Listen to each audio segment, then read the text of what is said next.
¿Cómo pretende Donald Trump bajar masivamente los tipos de interés dentro de los Estados Unidos? Veámoslo. La Reserva Federal de los Estados Unidos volvió a bajar ayer sus tipos de interés. Lo hizo en 25 puntos básicos, desde el 4,5% al 4,25%. Según el presidente de la Fed, Jerome Powell, que es el primer recorte de la era Trump, se ha decidido porque la economía estadounidense está empezando a mostrar ciertos signos de fatiga, sobre todo en su mercado laboral. Y antes de que la desaceleración se consume, comienzan preventivamente a bajar los tipos de interés para reactivar la economía estadounidense. Tan es así que la mayoría de miembros del Consejo de Gobierno de la Reserva Federal anticipan que antes de que termine este año 2025, es decir, durante los próximos 3 meses, volverán a bajar los tipos de interés en 50 puntos básicos, hasta dejarlos en el 3,75%. Sin embargo, nada de esto parece que vaya a ser suficiente para Donald Trump, que desde hace meses está presionando a la Reserva Federal para que baje con mucha más contundencia los tipos de interés dentro de los Estados Unidos. El presidente de los Estados Unidos, tal vez en un alarde de exageración, reclamaba hace poco a la Reserva Federal que bajara sus tipos de interés hasta el 1%, más modesto en sus exigencias, pero aún así solicitando un volantazo en la política de tipos de interés de la Fed, se mostró el secretario del Tesoro de Donald Trump, Scott Bessent, quien reclamó una rebaja de tipos de interés hasta el 3%. Vamos, que está muy claro que el gobierno de Donald Trump quiere tipos de interés sustancialmente más bajos a los que ha establecido ahora la Reserva Federal. ¿Y para qué los quiere? Pues por un lado para estimular la economía, tipos de interés más bajos es crédito más laxo y más abundante, por tanto más inversión y consumo con cargo a endeudamiento,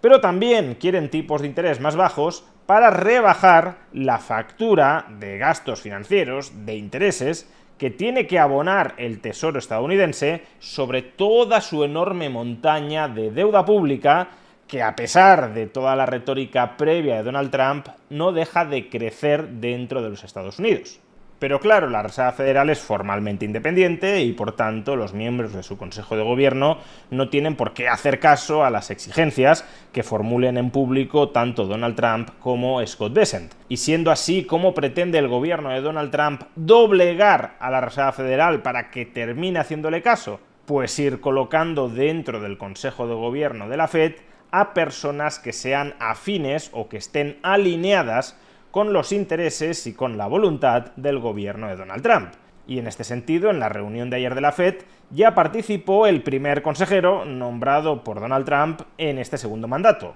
Porque no perdamos de vista que en el primer mandato Donald Trump nombró, por ejemplo, a Jerome Powell, del que ahora echa pestes. Este primer miembro del Consejo de Gobierno de la Fed nombrado por Donald Trump se llama Stephen Miran, y aún hoy, formando parte de la Fed, sigue presidiendo el Consejo de Asesores Económicos de Donald Trump. Es decir, aún hoy, estando dentro de la Fed y siendo formalmente independiente como consejero,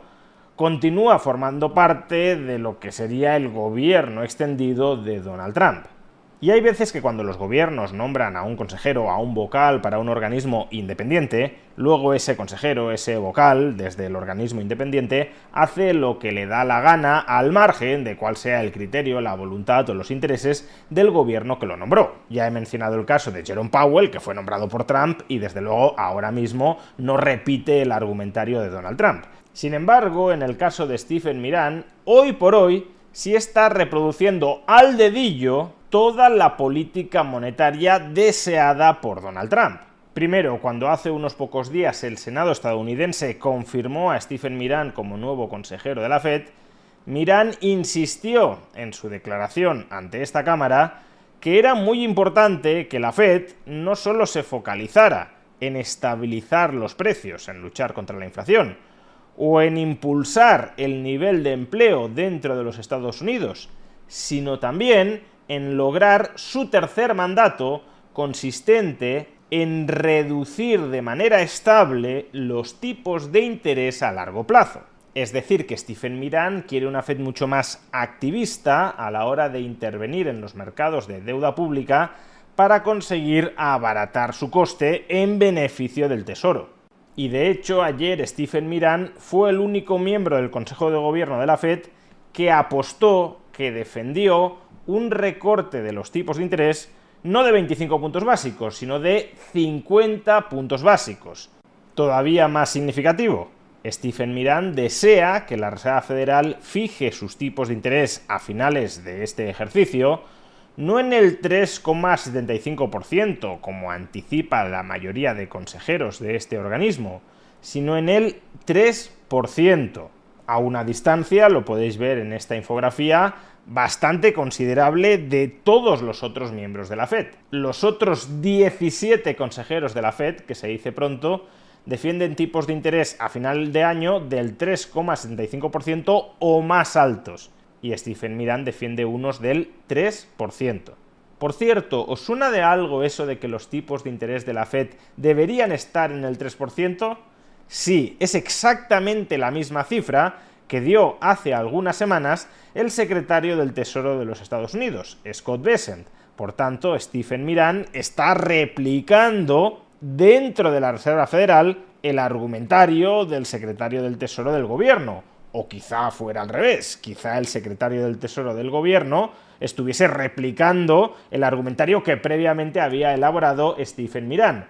Tanto monta tanto. El caso es que Stephen Miran sí está actuando dentro de la Fed como un agente del gobierno de Donald Trump tratando de modificar su política monetaria a aquella que le resulte acomodaticia al gobierno de Donald Trump. Por tanto, si visto lo visto, los nuevos consejeros que vaya nombrando Donald Trump, incluyendo el presidente de la Fed, que también será nombrado próximamente por Donald Trump, siguen este mismo camino, hacen exactamente el mismo seguidismo que está haciendo Stephen Miran de la política monetaria que Trump desea imponerle a la Fed, cabe anticipar que a medio plazo la Reserva Federal establezca tipos de interés mucho más bajos de los actuales. Vamos, que Donald Trump no está yendo retóricamente de farol cuando le exige a la Fed tipos de interés mucho más bajos. Si la Fed no le hace caso, como no se lo ha estado haciendo hasta la fecha, nombra a peones dentro del Consejo de Gobierno para que sean esos peones los que desde dentro terminen imponiendo esa política de bajos tipos de interés. Hoy por hoy, esos peones todavía son minoría dentro del Consejo de Gobierno, pero en el futuro podrán tener una influencia muy relevante que sí marque, según la voluntad de Donald Trump, la política monetaria de la Fed. ¿Y cuáles pueden ser las implicaciones sobre el dólar o sobre la deuda pública estadounidense de esta progresiva colonización de la Fed para que implemente una política monetaria mucho más agresiva, mucho más expansiva que la aplicada hasta la fecha? Pues antes de responder a esta crucial pregunta, dejadme que os recuerde que si queréis invertir de manera conservadora vuestra liquidez a los tipos de interés actuales, que previsiblemente van a ser más altos que los que rijan en el futuro, esto es algo que podéis hacer a través de la plataforma que apadrina este vídeo, Freedom24. A través del broker de Freedom24 tenéis acceso a una muy amplia variedad de activos financieros, entre ellos ETFs con una volatilidad muy baja, porque invierten en deuda pública y privada a corto plazo, tanto en la eurozona como en los Estados Unidos. De esa manera, el ahorrador conservador puede conseguir una cierta rentabilidad a muy bajo riesgo y con una muy baja volatilidad. Me estoy refiriendo, por un lado, al Xtrackers 2 Euro Overnight Rate Swap, un ETF que invierte en deuda a corto plazo en euros y que durante el último año ha proporcionado una rentabilidad en euros del 2,59%, y me estoy refiriendo también al PIMCO US Dollar Short Maturity, que invierte en deuda pública y privada a corto plazo y de alta calidad y que durante el último año ha arrojado una rentabilidad en dólares del 3,73%. Si quieres obtener más información sobre Freedom24, sobre su broker, sobre los distintos activos financieros que puedes adquirir a través de él, o sobre estos dos ETFs dirigidos a ahorradores conservadores que proporcionan rentabilidades entre el 2,5% y el 4%, podrás conseguir esa información pinchando en el enlace que aparece en la caja de descripción de este vídeo o en el comentario destacado. Si finalmente la Reserva Federal termina colonizada por agentes del gobierno estadounidense que subordinen la política monetaria de la Fed a la voluntad de ese gobierno estadounidense, Entonces caeremos en una situación que típicamente los economistas denominan de dominancia fiscal. La política monetaria de la Fed no se ajustará de tal manera que se evite la inflación a largo plazo, sino que por el contrario se adaptará a las necesidades financieras de un tesoro que incurre estructuralmente en déficit. O expresado con otras palabras, la Fed no establecerá tipos de interés bajos porque esos tipos de interés bajos sean los más conducentes a conseguir la estabilidad de precios, sino porque serán los tipos de interés que necesite el Tesoro de los Estados Unidos para abaratar el coste de colocación de su deuda pública y que de esa manera la factura de gastos financieros del Tesoro no se desmadre. Pero claro, si los inversores privados llegan a la conclusión de que la política monetaria de la Reserva Federal ya no se determinará para cuidar el valor del dólar en los mercados, sino más bien para facilitar la capacidad de endeudamiento del gobierno de los Estados Unidos, pues entonces muchos de esos inversores privados rehuirán tomar posiciones en una moneda, el dólar, cuyo emisor está declarando que va a comenzar a desatender en el mercado. Vamos, que el dólar, al convertirse en una herramienta de financiación del tesoro y no en un activo financiero cuyo valor se trata de estabilizar en el mercado, devendría a un activo más arriesgado de lo que es ahora. Y eso es lo que llevaría a los inversores a reducir su exposición en dólares. Un proceso que, por cierto, no es nuevo, sino que ya viene sucediendo desde al menos la guerra en Ucrania y la utilización geopolítica del dólar como arma contra Rusia.